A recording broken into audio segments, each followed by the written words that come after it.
예, 반갑습니다. 오늘도 저희가 선교 토크 두 번째 대화를 나누려고 합니다. 지금 막 우리가 선글라스를 봤는데요. 문화의 차이에 대해서 한번 오늘은 얘기를 나누려고 합니다. 문화의 차이, 참 어려운 것이죠. 문화와 문화를 뛰어넘는 작업을 선교는 꼭 해야 되는데 우리가 문화를 뛰어넘는 것이 참 어렵습니다. 수영장에 있는 아파트 어떻게 생각하세요? 한국으로 따진다면 굉장히 럭셔리한 아파트일 겁니다. 그런데 태국에는 서민 아파트에도 저런 수영장이 있는 경우가 참 많이 있습니다. 원룸밖에 안 되는, 한국으로 얘기하면 원룸 그런 콘도 같은 경우 원룸 오피스텔 이런 건데도 수영장이 있어요. 실제로 어떤 선교사님께서는 한국에서 오신 분들을 가정에 초대했다가 그 아파트는 한 11평, 15평? 그거밖에 안 되는 작은 아파트인데 이 성도님 중에 한 분이 이렇게 같이 이렇게 기도하고 둘러보다가 베란다 바깥을 보니까 수영장이 있는 거예요. 그래서 그 수영장에 있는 것을 깜짝 놀라셨는데 그 말은 안 하시고 그대로 한국으로 돌아가셔가지고 소문을 내신 겁니다. 아니 선교사님이 글쎄 가보니까 수영장 있는 아파트에 사신데 내가 봤어, 수영장이 있더라고. 그래서 정말 후원이 끊길 뻔했어요. 그래서 담임 목사님께서 빨리 이사하라고 그래가지고 선교사님이 그 작은 아파트에서 큰 단독주택 단지로 이사를 가셨습니다. 월세가 훨씬 비싸도 갈 수밖에 없었어요. 왜 그렇습니까? 네, 한국 분들은 수영장인 아파트에 굉장히 놀라움을 갖거든요. 이것이 문화의 차이의 한 단면이 아닐까 저는 그렇게 생각을 해봅니다. 만약에 여러분들께서 태국 문화의 선글라스를 끼고 이 장면을 본다면 오해할 게 별로 없어요. 자세히 보시면 차이가 나는 게 하나 있는데 한국처럼 놀이터가 있지 않아요. 한국 놀이터가 굉장히 고급스러운 놀이터입니다. 놀이터가 없습니다. 땡볕에 수영장이 덜렁이 있어요. 여름만 있는 나라이기 때문에 관리도 쉽습니다. 비 오면 그냥 넘치면 되고요. 별로 손 갈 게 없어요. 한국의 놀이터 대신에 그래서 아파트에서는 수영장을 짓는 것입니다. 두 번째로 우리가 굉장히 많이 오해하는 것 중에 하나가 이 에어컨입니다. 여러분, 이 에어컨이 여러분에게 어떻게 보이세요? 제가 단기팀 온 분들에게 가끔가다 질문하는 그런 질문입니다. 우리가 서민마을에 가서 전도하고 돌아오면 제가 분명히 서민마을이라고 여러 가지 특징을 가르쳐주고 보냈는데 돌아와서 청년들 중에 그렇게 말하는 친구들이 있어요. 아니 선교사님 가보니까요 단독주택에 에어컨도 있고요 마당도 있고 이게 무슨 서민들입니까? 예, 서민입니다. 땅이 우리나라보다 5.5배가 넓어요. 여유 있는 나라인데 뭐 그렇게 복잡하게 살겠어요? 그리고 에어컨이 당연히 있죠. 제가 그러면 그분들에게 물어봅니다. 여러분 집에는 땡땡땡이 있습니까 없습니까? 그러면 다들 얘기하죠. 당연히 있죠, 선교사님. 여러분 집마다 있는 그 땡땡땡은 무엇일까요? 예, 그것은 보일러입니다. 한국은 추운 나라이기 때문에 추운 겨울을 버텨야 되기 때문에 여름용 에어컨은 없어도 겨울용? 그렇죠. 당연히 난방도구 보일러는 있죠. 기름 보일러, 가스 보일러, 전기 보일러, 우리 다양한 보일러가 있지 않습니까? 여러분 그 보일러가 생각보다 많이 비쌉니다. 처음부터 집에 그냥 있기 때문에 우리가 따로 사지 않았기 때문에 그 가격을 모르는 거예요. 태국에서 살 수 있는 벽걸이 에어컨보다 여러분 집에 있는 그 보일러가 훨씬 비쌀 수도 있습니다. 여러분 그런 거예요. 태국의 에어컨이 여러분 눈에 보일러로 보인다면 오케이, 여러분은 문화 적응이 된 겁니다.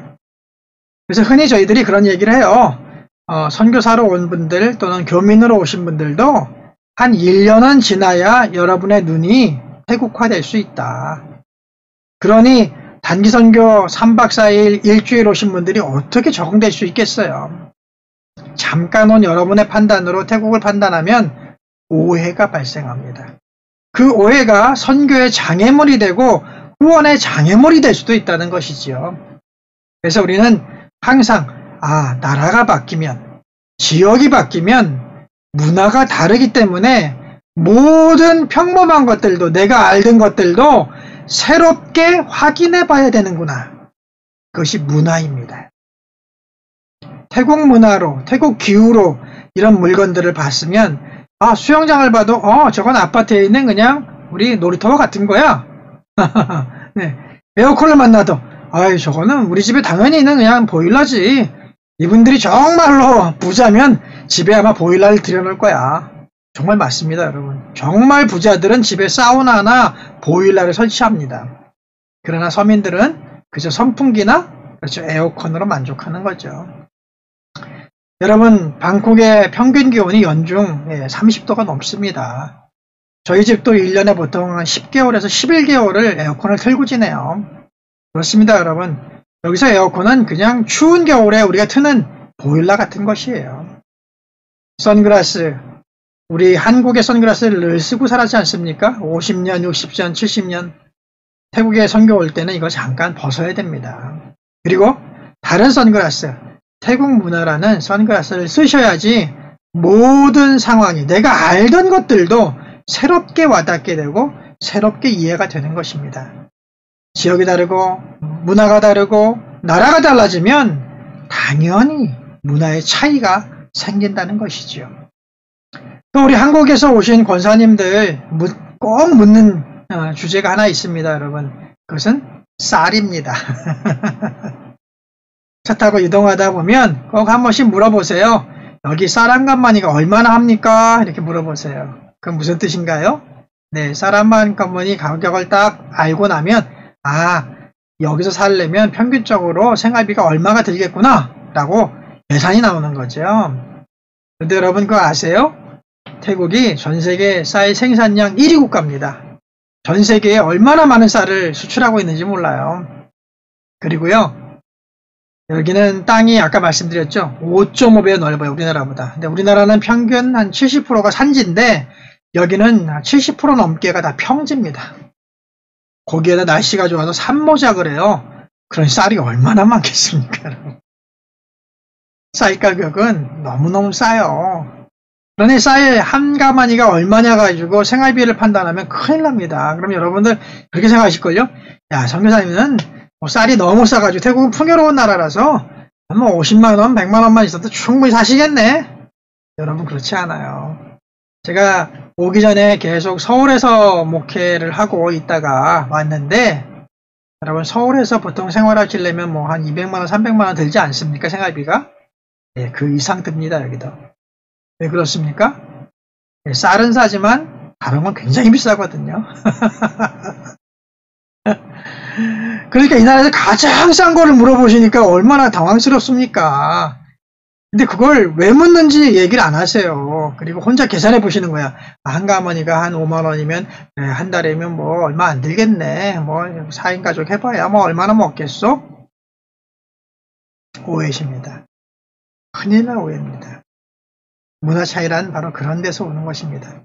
나에게 익숙했던 것들이 내가 계산해서 다 계산이 나왔던 것들이 다른 나라에 가면 계산이 안 됩니다. 여러분, 여기서 쌀은 그냥 가장 흔하고 누구나 먹는 그런 것입니다. 태국에서 굶어 죽는 사람은 별로 없거든요. 그만큼 쌀은 흔한 것입니다. 과일도 무척 흔합니다. 야채도 아주 많습니다. 땅에서 나는 모든 것들은 값이 싸고 많아요. 그러나 공장에서 나오는 것들은 굉장히 비쌉니다. 우리가 생각한 것 이상으로 많이 비싼 나라입니다. 공장에서 나온 물건들을 우리가 안 쓰고 살 수는 없지 않습니까? 예. 그렇기 때문에 우리는 비싼 대가를 치르면서 선교를 해 가는 것입니다. 좀 이따 이제 보시면은 이제 수영장, 그 다음에 우리 에어컨, 그 다음에 나오는 게 하나 있습니다. 그게 뭘까요? 쌀 다음인가요? 나오는 사진이 하나 있어요. 차입니다. 스타렉스 차가 나올 겁니다. 여러분 이따가 한번 유심히 보세요.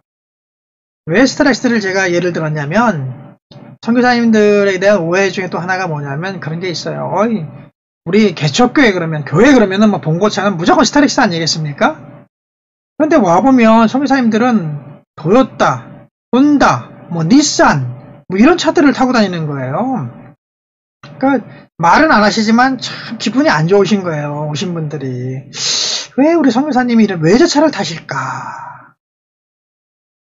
한국 차도 있다는데 우리 스트레이스 같은 걸 쓰시지. 거긴 두 가지가 있죠. 하나는 왜 비싼 차를 사느냐, 왜 일제를 쓰느냐 이런 거 아니겠습니까, 여러분? 그런데 여러분, 태국이 전 세계 자동차 생산 12국가인데요. 자기 브랜드가 없습니다. 여기서는요, 일본차 한 7종류의 브랜드가 다 자체 생산됩니다. 그러니까 태국에서는 일본차가 그냥 국민차예요. 우리나라 기아, 현대, 뭐 쌍용 이런 겁니다, 여러분. 그래서 이 나라에서는 혼다, 도요타, 닛산 이런 차들이 너무너무 많아요. 그렇기 때문에 쉽게 싼 가격에 중고차도 구할 수가 있습니다. 제가 예를 들고 있는 스타렉스요. 여러분, 새 차가 태국에서 6천만 원이 넘습니다. 조금 뭐 저렴하게 나면 5천만 원? 어마어마하지요? 그렇습니다, 여러분. 여기서는 한국차도 외제차예요. 오히려 한국에서는 완성차를 갖고 오기 때문에 그건 진짜 외제차입니다. 일본 차들은 여기서 다 조립 생산하기 때문에 어떻게 보면 태국차예요, 여러분. 그거를 한국인의 관점에서 보면 왜 비싼 외제차를 타실까? 아니에요, 여러분. 우리도 스타렉스 타고 싶습니다. 근데 너무 비싸가지고 탈 수가 없어요. 5천만원, 6천만원을 보내달라고 얘기하면 교회가 깜짝 놀랍니다. 우리 담임 목사님 차보다 비싼 걸 사시냐고. 쌀값은 싼데 그런 건 또 엄청 비싸요, 여러분. 그래서 흔하고 좀 중고 중에서 싸게 살 수 있는 도요타, 혼다, 닛산 같은 차들을 구하는 겁니다. 다 사정이 있다는 것이죠. 태국에서는 태국의 문화의 눈으로 세상을 보셔야 합니다. 그래야 오해가 생기지 않고 함께 오랫동안 우리가 선교를 지속할 수 있을 것입니다. 오셔서 함께 선교해 주시는 것 감사한데요. 또 방문하시는 것 감사한데요. 모든 차이점들, 의문점들이 계시면 선교사에게 꼭 물어주세요. 선교사님들이 자세하게 또 아주 쉽게 잘 설명해 드릴 겁니다. 오해하고 돌아가지 마세요. 마음에 품고 혼자 생각하다가 돌아가셔서 한국교회 가서 막 이상한 소문 내지 말아주세요. 그것은 선교에 방해가 됩니다. 큰 장애물이 될 수 있습니다. 관계를 끊게 됩니다. 어려움을 가져오게 됩니다. 우리 선교는 문화를 뛰어넘는 일입니다. 문화를 이해하고 들여다봐야 되는 것이고 그러기 위해서는 많은 시간이 필요합니다. 오셔서 많은 것들을 보시겠지만 쉽게 판단하지 마시고 항상 일상적인 것들도 물어가면서 토론해가면서 여러분 이해의 폭을 넓혀 주십시오. 그러면 여러분에게 선교가 깊이 다가올 것입니다. 오늘은 선교의 주제, 문화의 차이에 대해서 한번 생각해 봤습니다. 우리 선교, 문화 차이를 뛰어넘어서 더 멋지고 오래도록 열매 맺는 선교를 같이 했으면 좋겠습니다. 감사합니다. 다음에 다른 주제로 또 이야기 나누겠습니다. 고맙습니다.